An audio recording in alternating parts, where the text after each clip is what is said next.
আমি একটা দুঃখিত মানুষ। এই ছেলেটা নিয়ে আমি কাজ কাম করে খাইছি, এখন আমার সব বন্ধ হয়ে গেছে। এখন এই একমাত্র বাবুল হকে আমার ছেলেটার জন্য আমি দুনিয়ার বুকে বাইসে রয়েছি।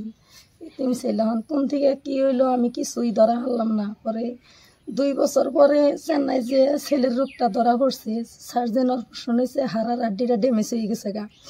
ড্যামেজ হওয়ার পরে তারপরে এটা অপারেশন হয়েছে, 8 লাখ টাকা গেছে গা, আরো 5 লাখ টাকা যাবো। বাড়িঘর সব বেঁচে দিছি, এখন ট্রিটমেন্ট করার তো নেটে হবে করে হোটেলে কাম সাম করছি। এখন আমি কাম জমা করার না, এই পোলাটা আমি কার কাছে থিয়া যাই।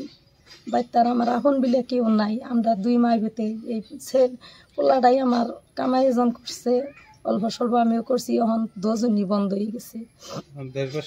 দেশবাসী আমি অল্প একটু সাহায্য চাইছি। এখন আমার ভিক্ষা হিসেবে একটু অল্প একটু সাহায্য করুন, সহায় করুন, এই ছেলেটা আমি বাঁচাই। তা নাহলে আমার কোনো সুবিধা নাই এখন বাঁচাবার নিগে।